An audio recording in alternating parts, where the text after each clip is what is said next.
Good morning and welcome, everybody. Thank you for taking the time to join us today for the virtual webinar. We're going to be focusing on equity and social emotional learning, building a better mental health program. We have a special guest with us, Dr. Wanda West. She has served as a principal, superintendent, and school board member, so she has a wealth of knowledge, experience, expertise in leadership, literacy, and adult education. We're definitely excited to have her join us to present today. I do want to mention, though, as we are presenting, if you have any questions, try to write them in the Q&A section and or chat. We'll be answering all those at the very end, but you can drop a line about, where you're from or what you're hoping to get from this session. We'd love to interact with our audience and hear from you as well. Now, without further ado, it's my pleasure to pass it over to our main presenter, Dr. West, and she'll share her screen, her presentation.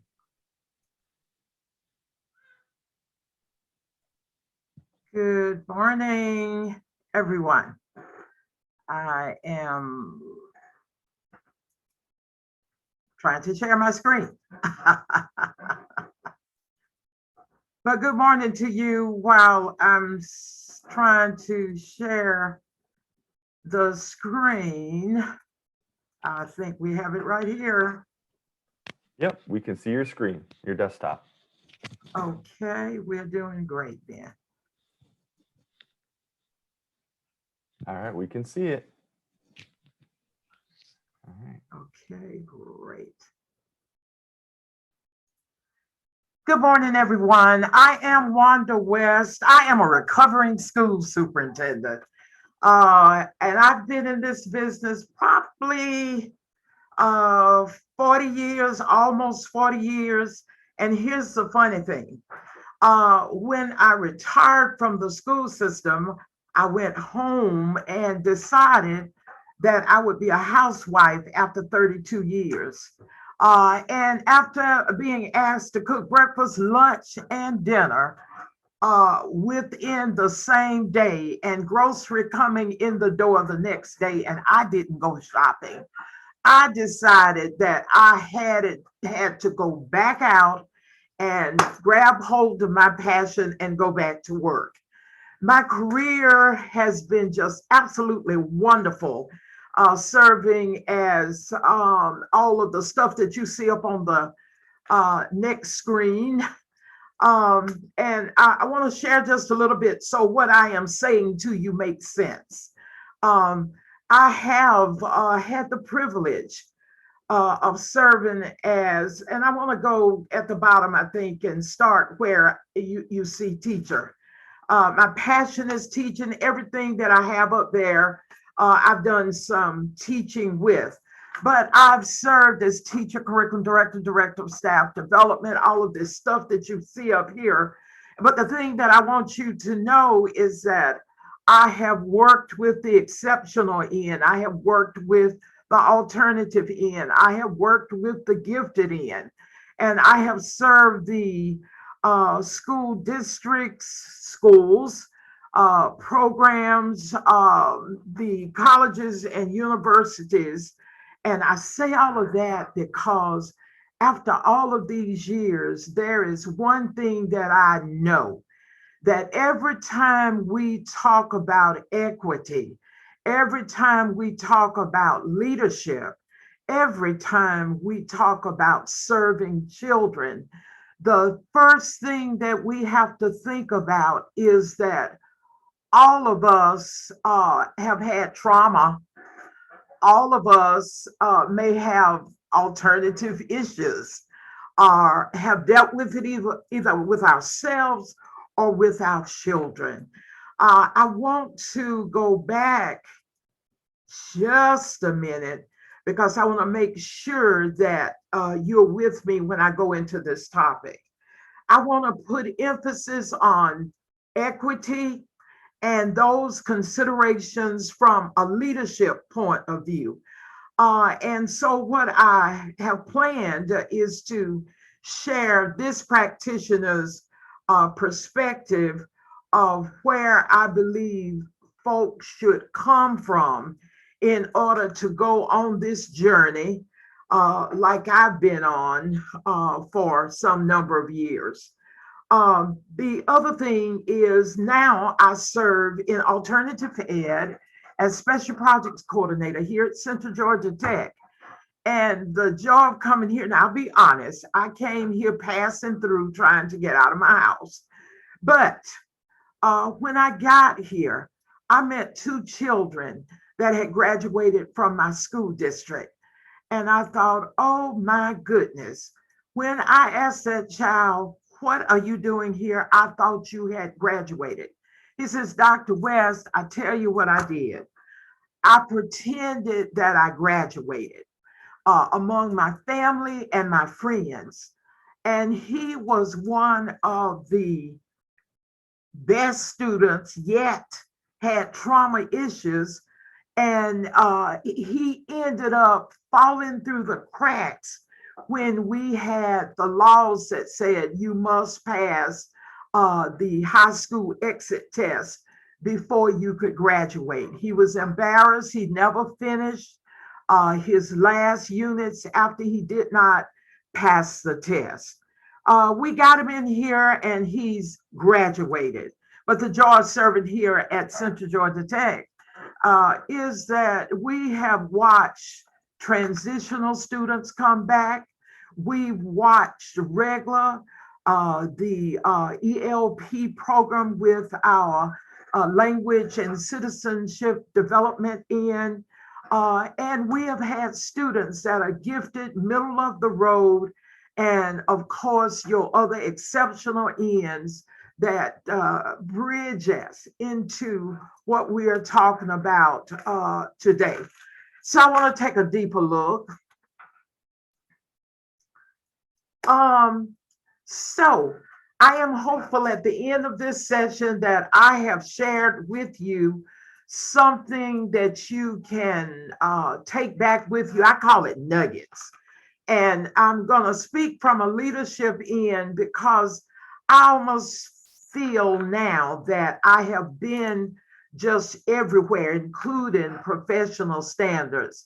I have decided that not only are our children traumatized based on the environmental challenges, I am sure that leaders are traumatized.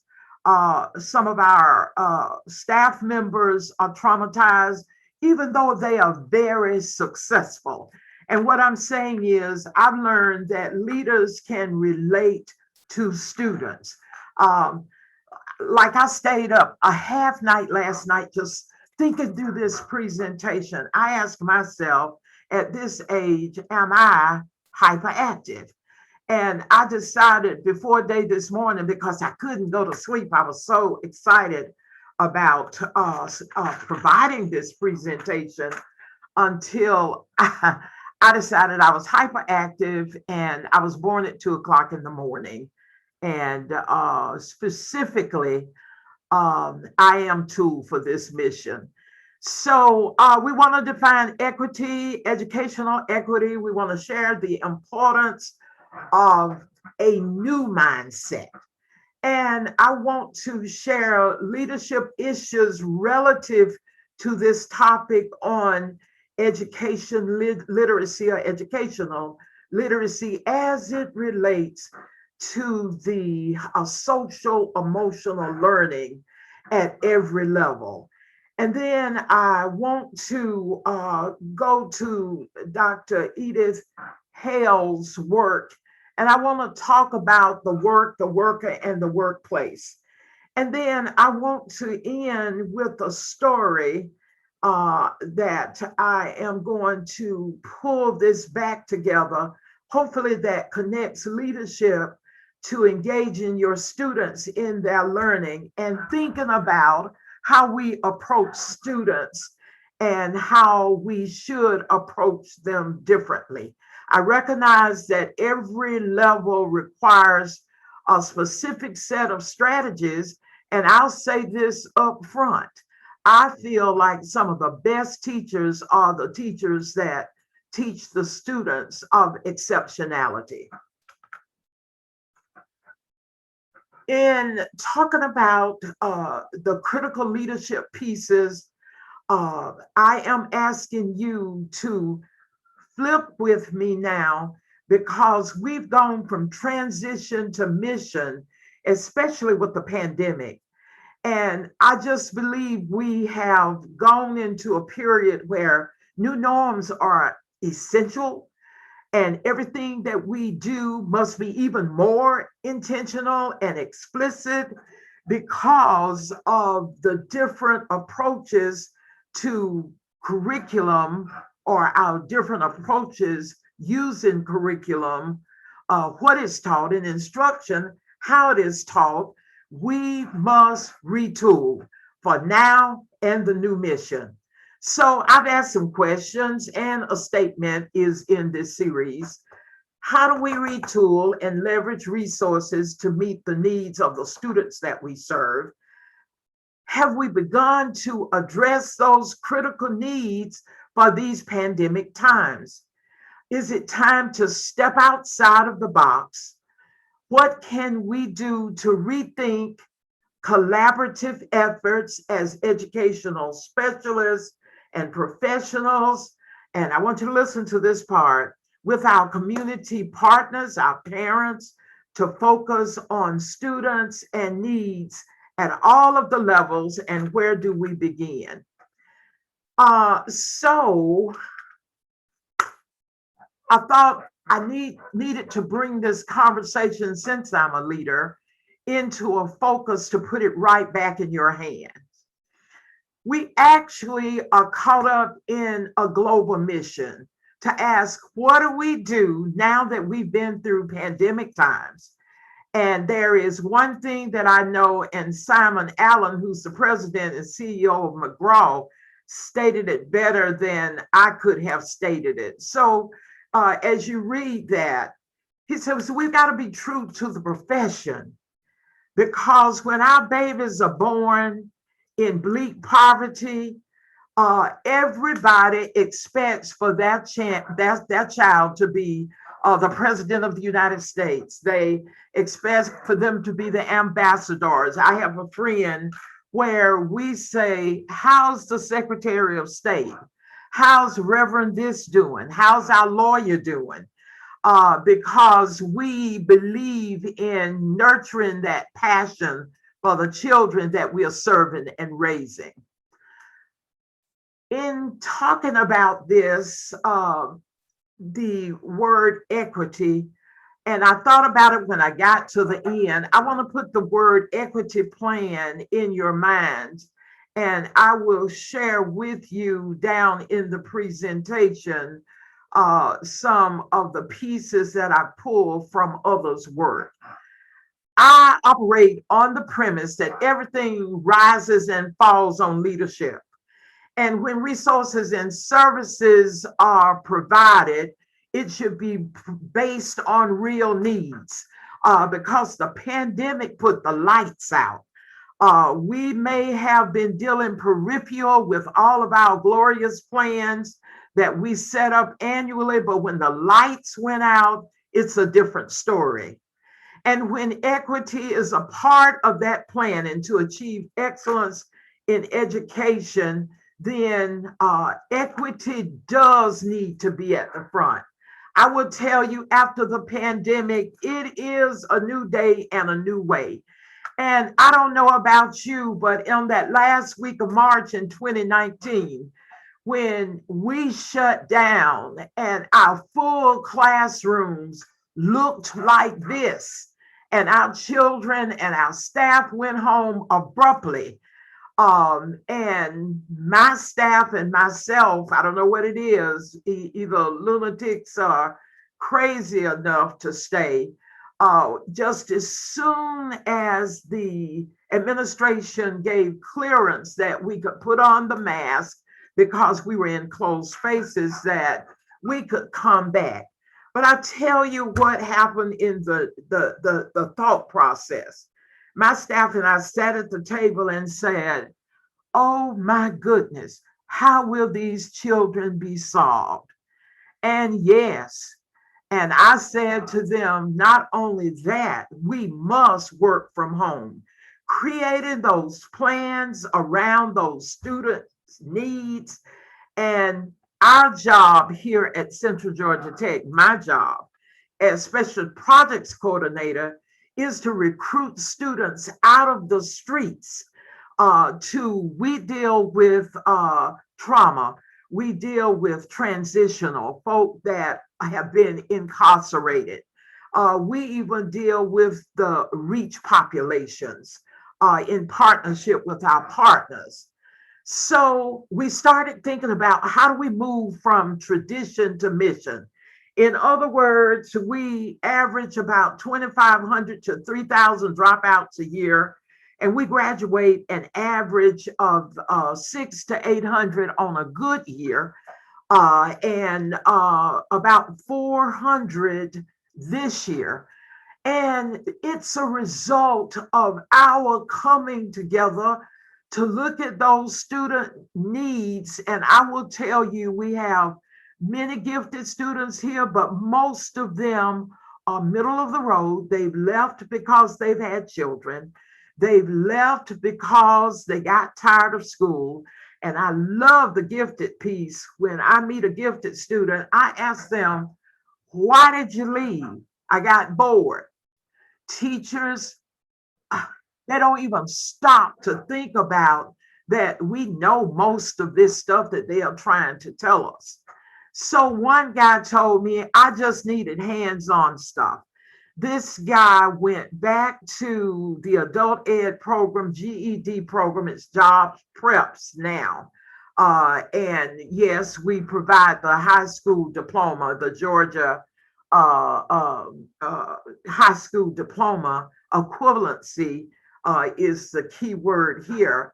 But this guy went back, went on and graduated from college, went to Georgia Tech, and he, until maybe 6 months ago, he used to be the CFO, facilities director of Bibb County Public Schools. Our experience brings us from rural to urban settings. But after this pandemic, we went into shock.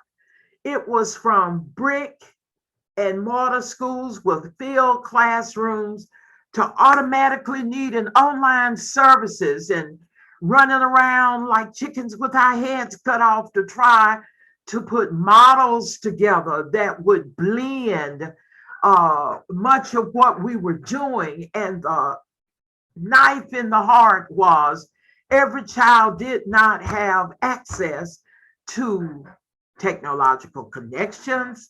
They did not have the tools that they needed. We moved from routine to chaos, from face to face to online instruction, digital accommodations, even working through social media to try to get the message out to come back to school. We had to move from traditional ways of operating the schools like you did.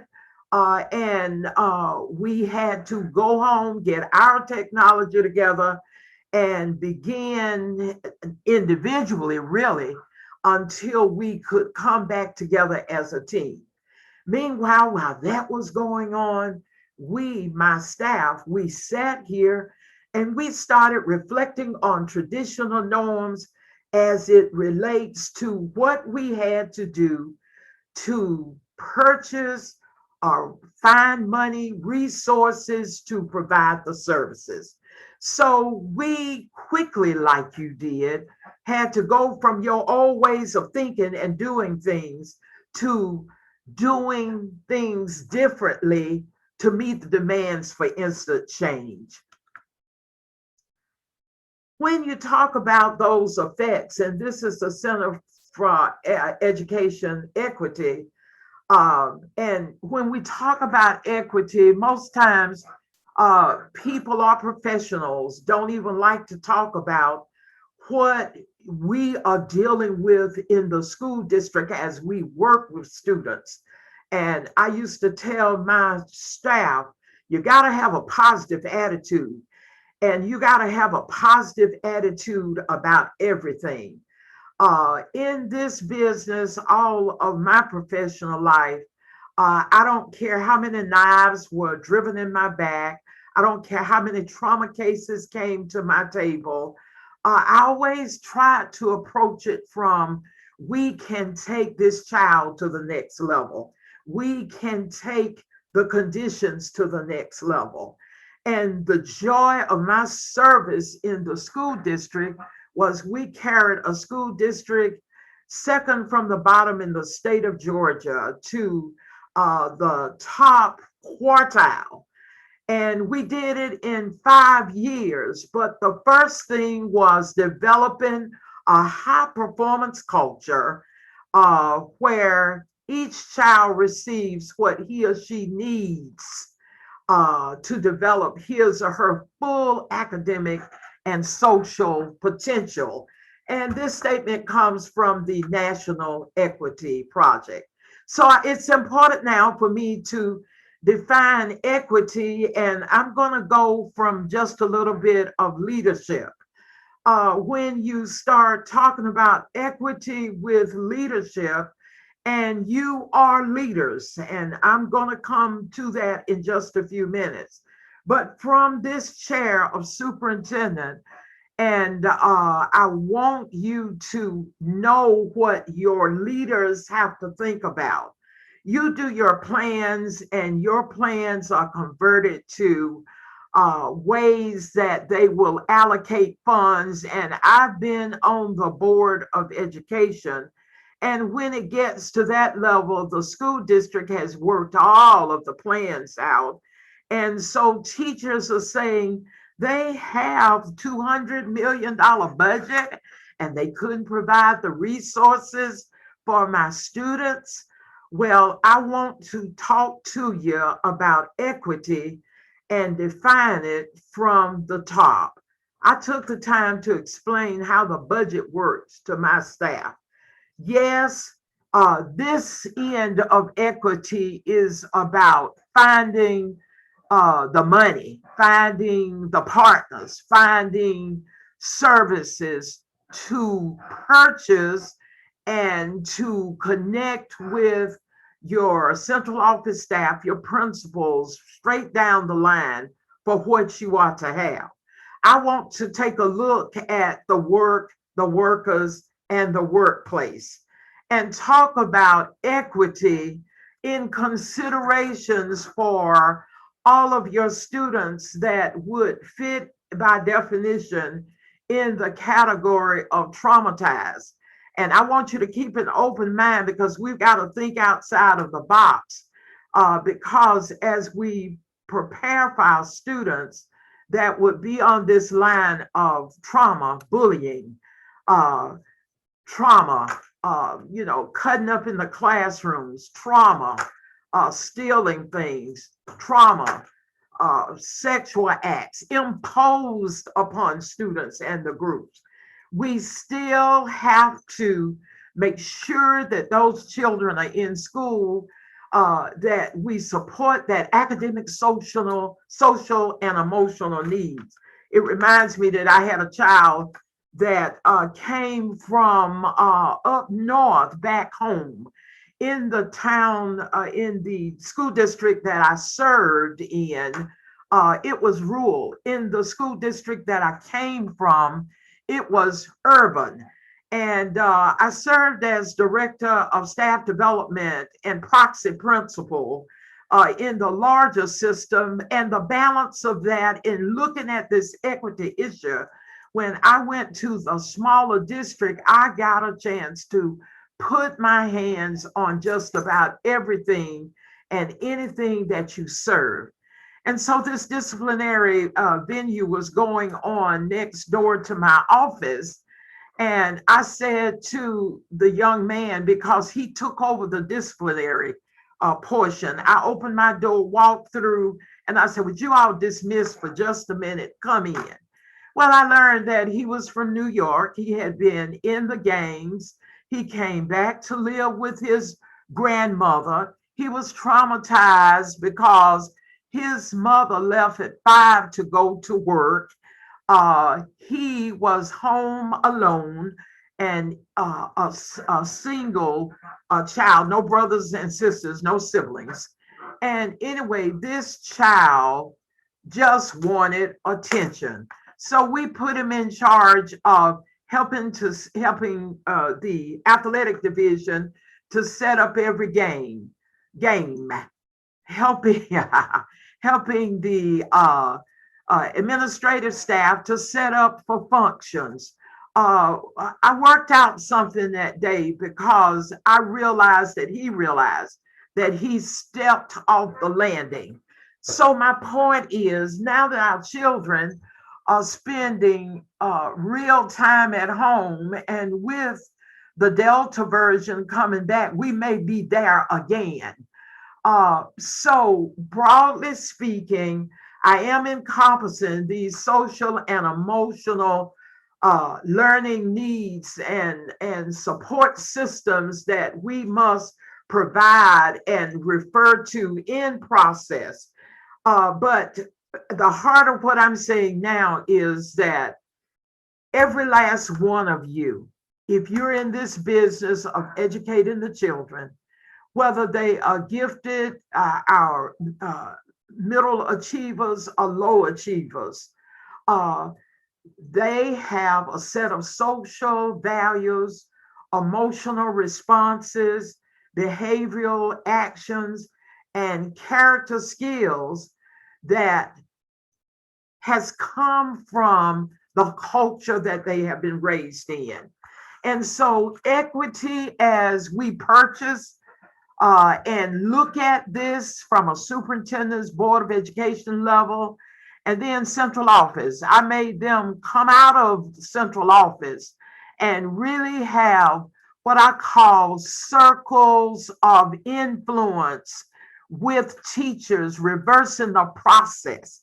Let teachers talk with and to them so that they would be able to better identify what is needed. This is my definition of what you must look at when you're talking about equity. The legislative body, the Board of Education, superintendents, you read it straight down the line. But the most important to me is teachers and instructors, where it meets the role with our social, emotional events for having to prepare students in a learning environment. And then I don't know where you are and your cases, but in the low achieving schools, most of the time, or in the underserved socioeconomic deficits in communities, our parents are missing. And so we have to look at equity not only from a point of just teaching the academics, but we must take a look at the considerations for preparation to be able to provide services to these students. And then community partners. In our work here, when it was clear that we had food deserts, when it was clear that we had food inequities, when it was clear that we needed leadership equity to support those inequities, um, we learned that we had to get out of this office during COVID, double mask, and go and meet people. I want to leave you with just a little piece if you are trying to get your parents to school. If you would partner with the food bank, if you would partner with companies that can give you services for parents. I don't know what it is, but when you have a carrot on the end of the runway, they come. So try that. I do know it works. We served during the pandemic year almost 10,000 families. We were able to meet every goal in the adult learning division of Central Georgia Technical College, of the Technical College System of Georgia. We are number one in the state for recruiting, and our unduplicated count was the highest. When we did it, we had at least 1,000 students in the waiting room, thinking outside of the box now, equity, rounding up those community partners to make a difference. I wanted to stop and lift the issues that we have on our tables. I don't know about you, and I'm sure I have not exhausted the list, but this is from the eyes of a superintendent, the eyes of a teacher, the eyes of a curriculum director, the eyes of a professional development specialist, the eyes of a consultant. I will tell you, we have race, gender work to do, equity standards. We must take a look at instruction, how we teach. We must take a look at the resources that are needed to take care of the gaps in services. We even had an international fair with the language barriers. We recruited folk who could speak several languages in partnership with the colleges. Those parents came. Uh, the the population that work in the peach orchards in Peach County, and I'm in Georgia, they though the people there and the people in the perimeters of Macon, they are just a little hesitant about coming in. And so we are finding that we need to take our services to the community. We brought services to the campus because most of the people in Macon did not even know that if they had dropped out of school, they could come to our center here on the campus of Central Georgia Technical College and come in here and get their high school diploma, do dual enrollment, take advantage of accelerated opportunities coming into the program. And we are going to have to deal with more than ever before those exceptionalities because we have students that have lost parents, families, friends. We have leaders, staff, everybody knows somebody that has been affected by the pandemic. We've got to rethink tools. All of a sudden, every bit of money we had left, we are buying up computers. We are buying trainers. Couldn't find enough trainers. We need to really consider what our toolbox needs to contain during these pre and post pandemic times. Reflecting on pre, reflecting on post, but I also want to tell you we got to forward think. We've been face to face. We've gotten hybrid work going here online using Blackboard, using Zoom. We've just about zoomed out.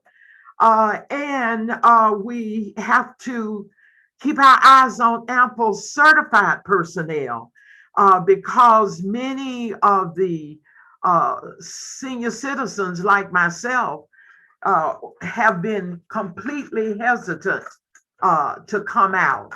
But I've taken the shot, but we've just done what we've had to do to stay fixed, to be able to stay at the top of the rung in order to provide services to our staff, to our instructors.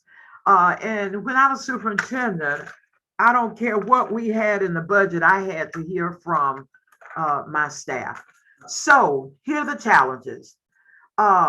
We are going to have to provide for leaders at all levels, got to provide for you all that are in central office, in the classroom. We have to support personal and professional needs. I talked about the tools and the wraparound services where we invite our partners in.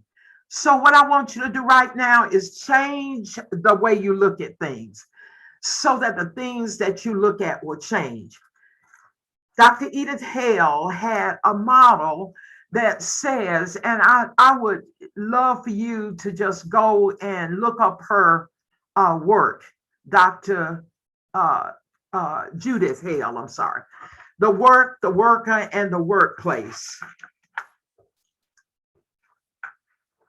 There are three categories when you're talking about equity that we need to put our minds on, and that's what we do to adopt an equity mindset. What do we do to get equity plans together and expand your equity vision? This is not my original thinking. It came from Snyder, Troyer, and McGrath. And I love for you to take a look at this.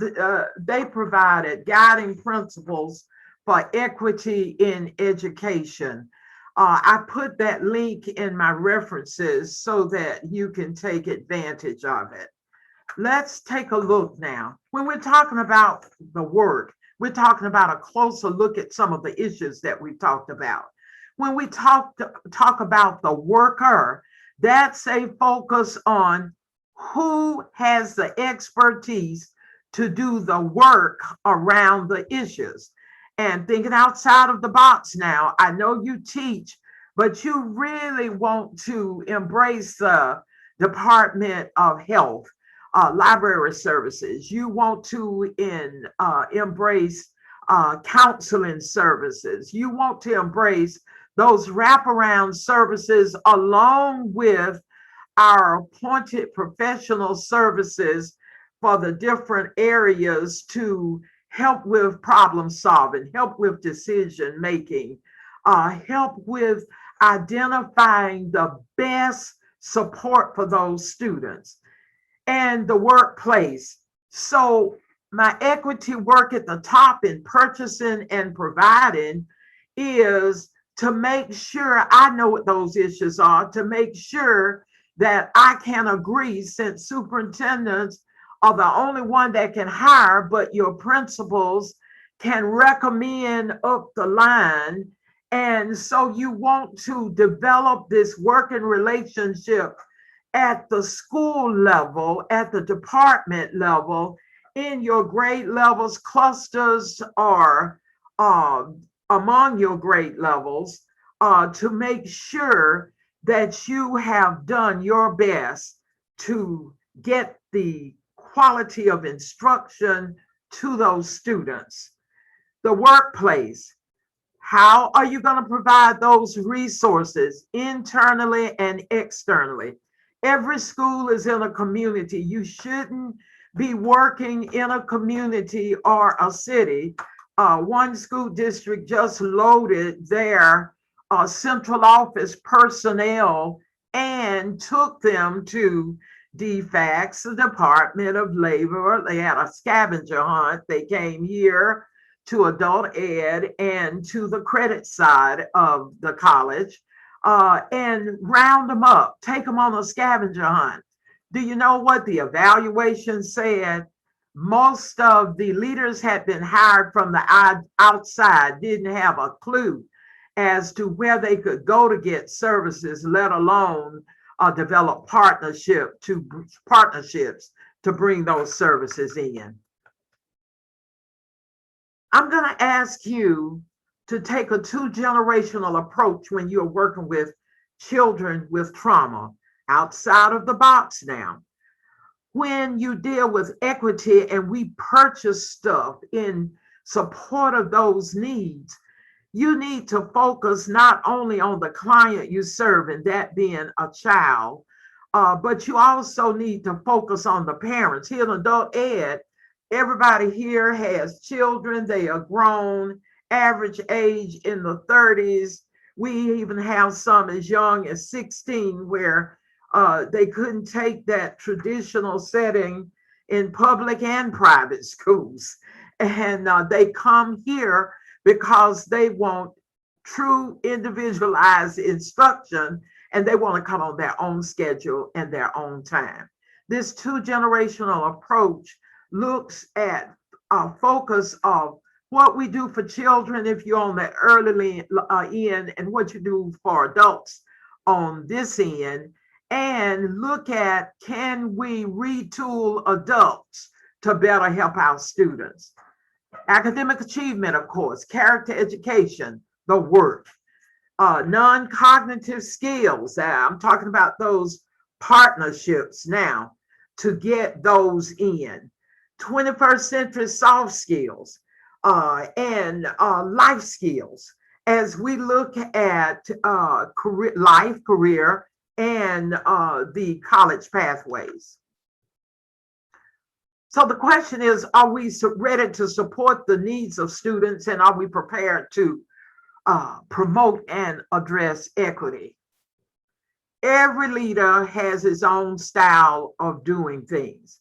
I just know if every level of leadership, and you are a leader in the classroom, you are a leader in the departments, you are a leader as in support staff, and I tell my students, you are leaders. Um, Barbara Jordan said, if I can occupy my space and occupy it well, then you have to be a leader in your space. So if you can communicate that philosophy to your students, treat them like leaders, educational equity, to provide those resources, and to say to your principals and central office folk, we need this, so that on that equity end of purchase, we can do it. Now, when you talk about equity, you don't talk about the same thing based upon giving everybody a notebook. You do it based on those needs.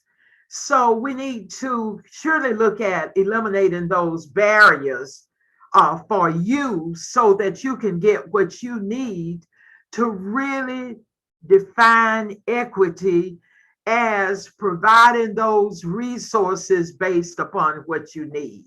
So who are those workers beyond the walls? They're your parents, your grandparents, your churches, those circle of influencers. And look, go get the doctors to help you with science. Go get the lawyers to help you with social studies. Take your trauma students when they are under control and invested in their own education. We're going to really talk about towards the end, engaging in your own education. That's important. I also looked at restorative practices, and it's so funny as I read through the research and just pulled excerpts to talk to you today. Dry throat. We do have to ensure inclusion from a point of equity as we provide services, and equity as we analyze the needs. We have to listen to the students for empathy. I just talked with my sister yesterday, who's a retired comptroller from Pepsi, and she didn't want to stay home and cook either. So she went to work in Jacksonville as a teacher. And she was telling me that a child in her church committed suicide. And listen to this. She was the silent one. She was the mannerable one.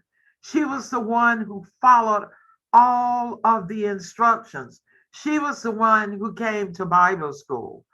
Uh, Yet something was going on there, because in developing this high performance culture, we've got to develop a relationship with our students, with our communities, and the strong antidotes begin with reaching out to the students and connecting them with what they need to bring resolutions to the issues. So we do have to look at trauma stemming from social issues. We don't know what was going on in the home. And some folk, holier than thou, and everything is going on in the home around those children. And from this end, having transitional folk from the correctional system, dropouts, gang members who decided to come back to school. Listen, our work is divine. Our work is here to stay. Um, I don't know how fast I'm talking, but I'm doing great because I'm moving towards bringing this to closure. I would encourage you as you ask for resources, equity, to provide what you need, the tools that you need, the resources, the partnerships that you need, that you take a look at everything around you being systemic. And so I'm encouraging you to share what you need with your administrators and principals. Call the central office directors to come in, the applicable directors to come in and talk to you, so you can put your needs on the table. If you got these jobs for power and position, and you operate from a premise of seeing about our young people and our children, you'll lose the job if you operate from power and position. But if you operate from a point of providing for children, you will be just fine according to the law, according to best practices, according to evaluations, that whole process. Just stick with the process, and everything is a process. Logic models, but I love the common sense approach based on the law and based on the models. Creative conversations, I've talked about that. I've talked about partnerships. We have a strategy here called On the Table, where a professional on my staff, Rena Laster, who has served as the director of a 503 service, Family Connections, and we make great partners. But anyway, we got a grant, and the name of the grant and the strategy was On the Table. This was where chamber, education, community, parents, grandparents, ministers, the industry, whatever, we came to the table to talk about the issues that are grappling our community. A community caught in blight, a community caught in transition, choked under the pandemic. But one of the most beautiful places in the state of Georgia. And so we have teamed up using this strategy. And if you give me a call, we'll be happy to share that with you and tell you where to go. My number will be at the end. And then put an eye on professional development. Talk to the folk that issue money for professional development. But I want to let you in on a little something that we have done here in special projects, because we don't have the money to pay, consultants here and there. What we have done is to invest administratively in programs that are technologically endowed to give those experiential experiences, as you will find with Cloud9, as you will find with Deeper Dive, as you will find with many of the software programs that you have found to support every piece of the process. One thing I discovered a long time ago, if they're in charge of the Department of Health, they have to have specialists there. And those specialists are more than excited to come and share and work with you, because we don't have enough counselors or money to buy counseling services to support you in this, but we can reach out to find that wraparound services. Then I really want to pull towards promoting student engagement.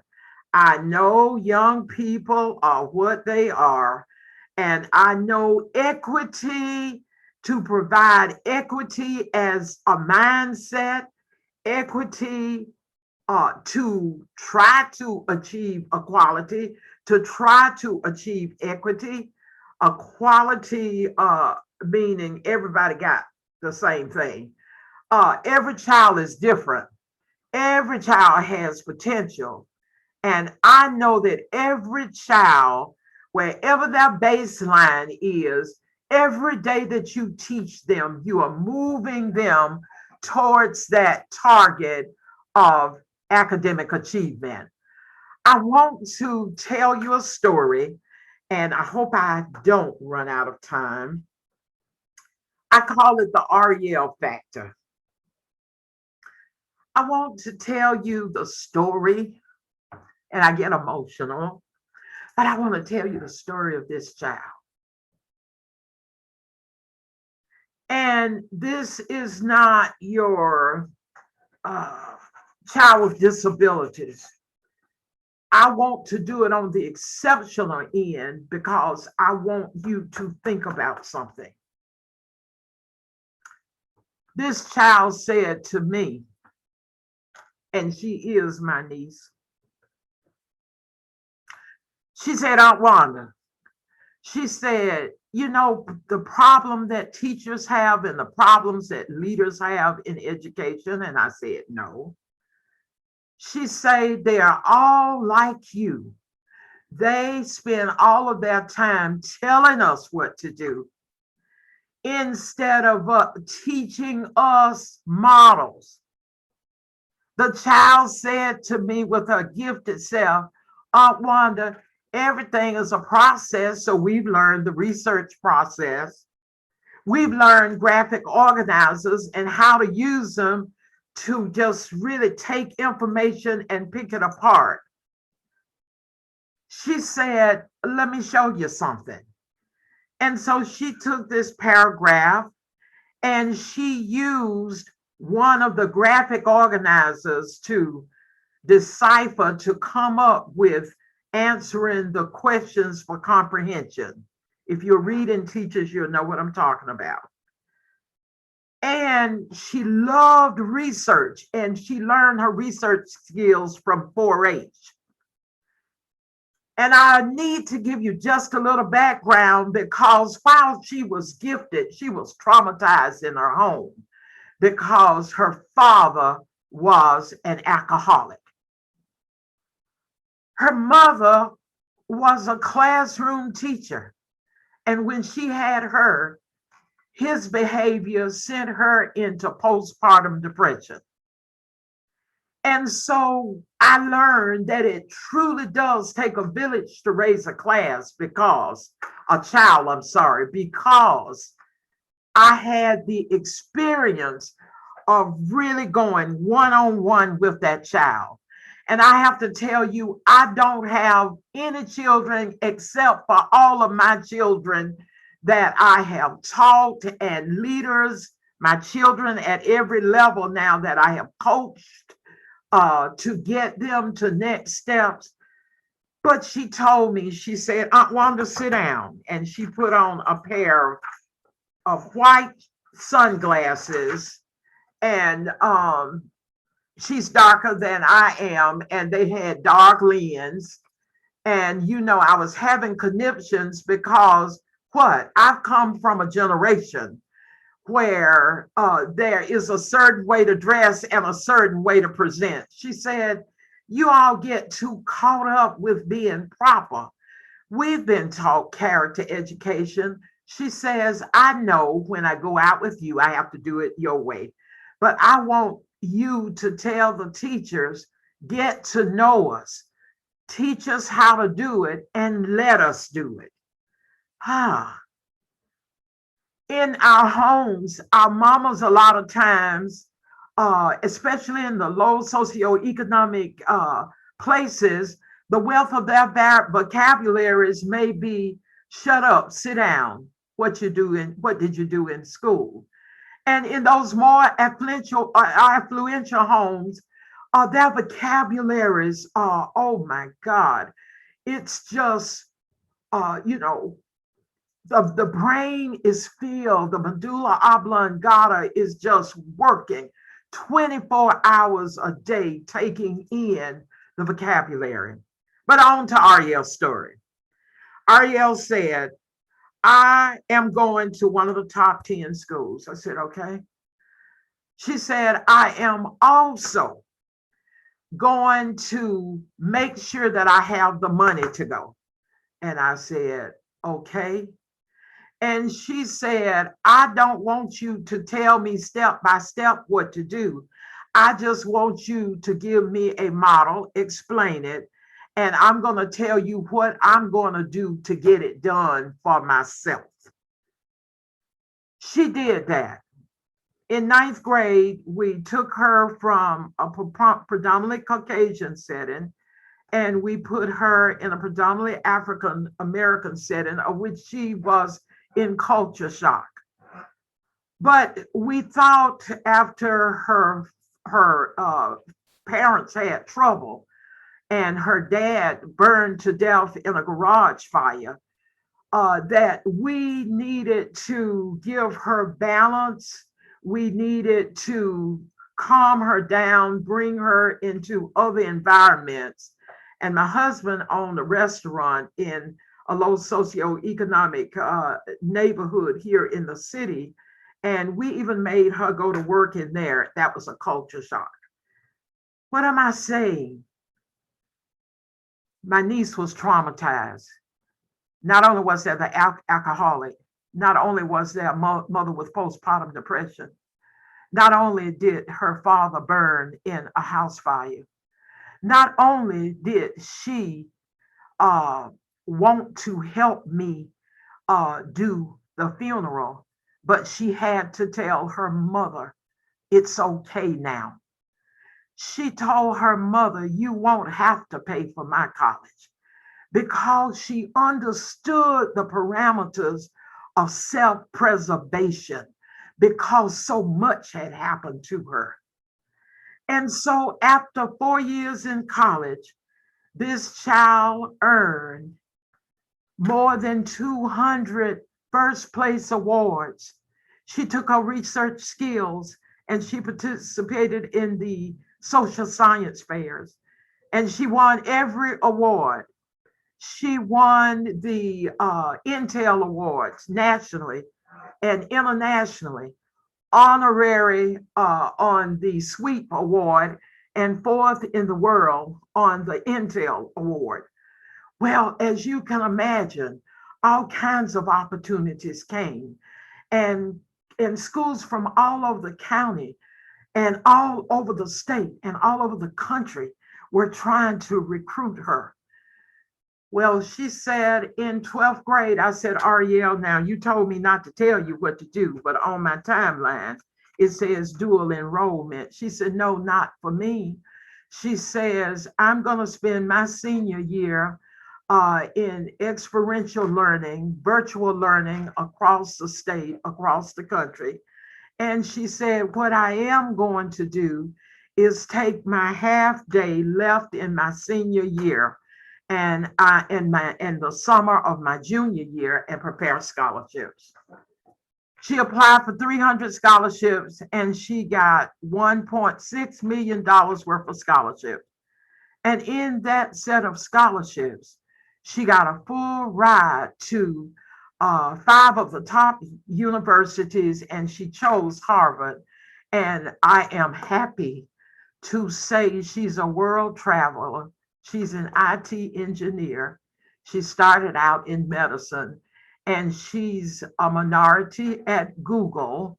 And not only that, she is prepared financially for life, and she's coaching students from Boston back here in the state of Georgia to share her model for student engagement.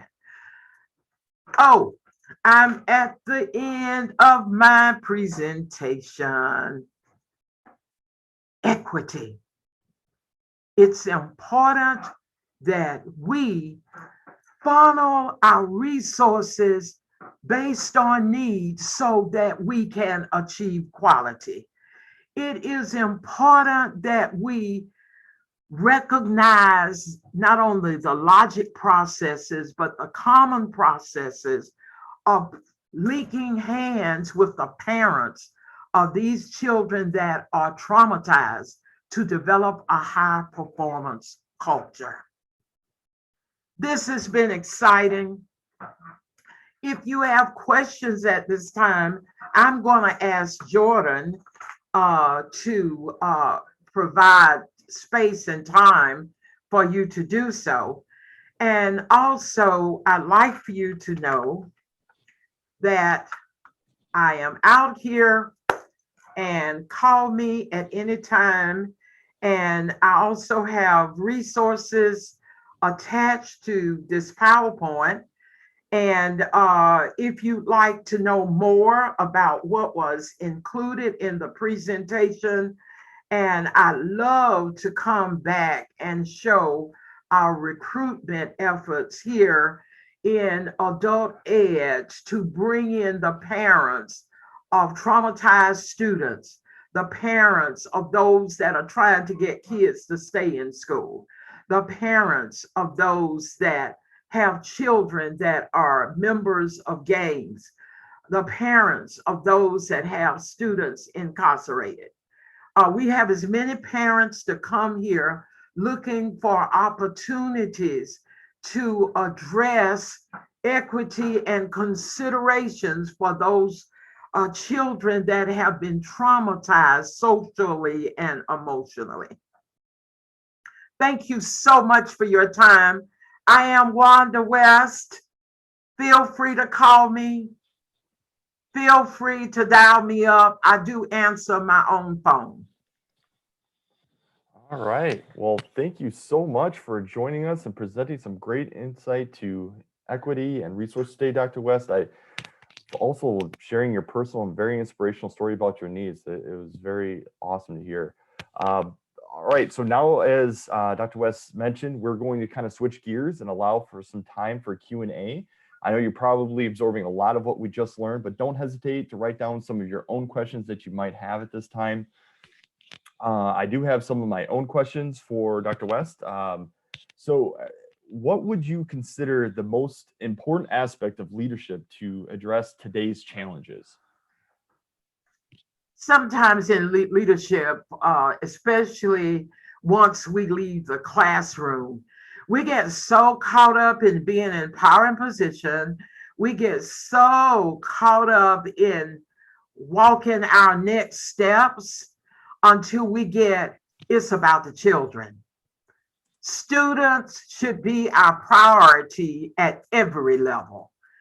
And I will tell you, I was promoted one time with every 3 years, but I never focused on the position that I had.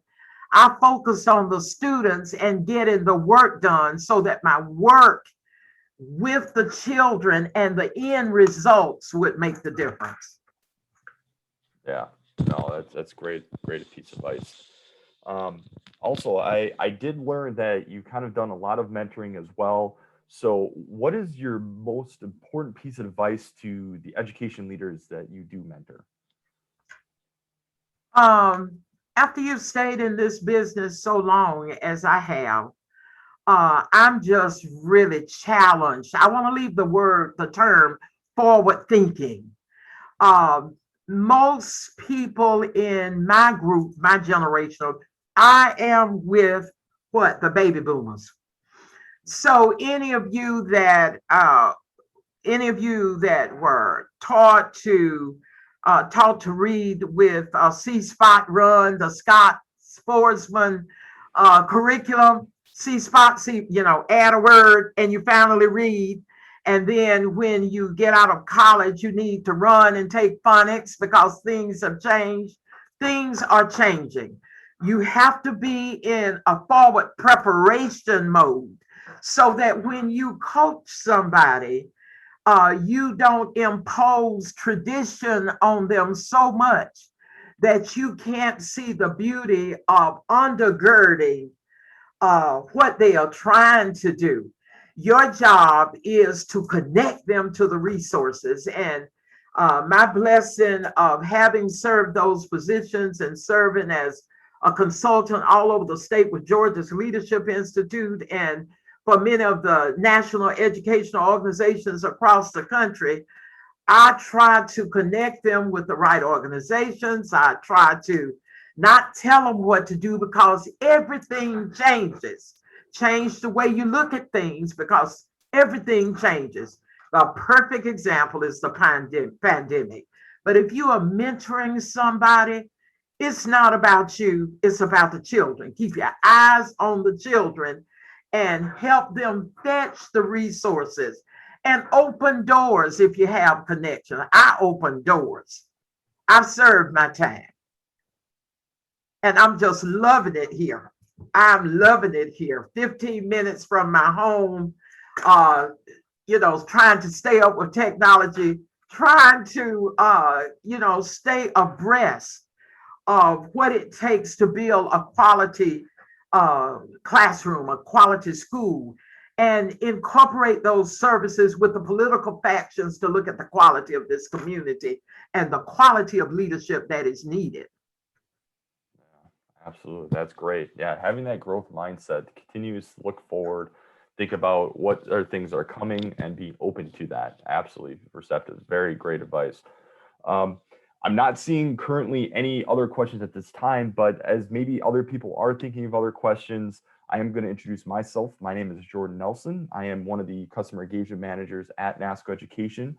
If you want to participate in more upcoming webinars hosted by Cloud9 World or Nasco Education next week, Tuesday, July 27th, we'll be focusing on mental health and with social emotional learning and how to support student needs with Cloud9 World. So I'm going to actually take a link to that webinar. I'm going to put that in chat right now.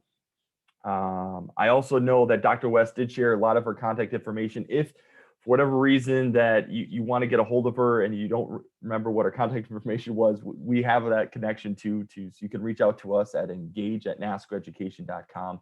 We'll definitely connect you with her as well. But otherwise, I don't see any other questions. Again, thank you. May I just add this if we have a minute? Absolutely. Absolutely. I like to add, I really like to go back to Ariel's story because I want to tell this whole audience of educators and folk preparing students and leaders, you do not have to have an A average to get a scholarship, even though Ariel graduated as valedictorian. What she does now is teach that process. What I emphasize is it is important for the children to have logic skills, process skills. It is important for the children to be able to have a toolbox to go to say, oh, I'm in a mess. I need to paint this room. It's still a process. I need to bake this cake. It's still a process. I'm trying to get a promotion from where I am to where I'm trying to go. It's a process. Research it. Focus on developing that high performance culture with relationships and supporting students' interest. Then, when administrators and you all recommend and request tools to go in that toolbox and request, I call it stuff. I found that I didn't need to buy a lot of stuff.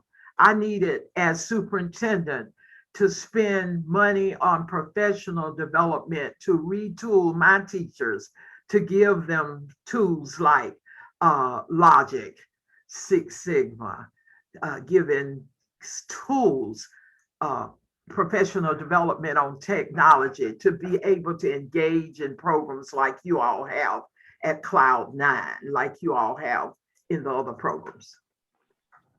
Oh, that's great advice. Awesome. All right.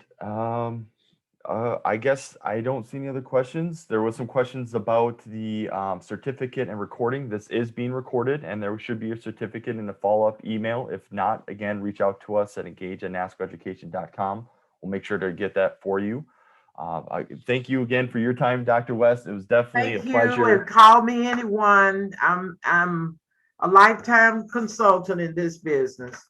Yes, for sure, for sure. Thank you again. And thanks everybody for joining us. Enjoy the rest of your day. Hopefully we'll see you next time.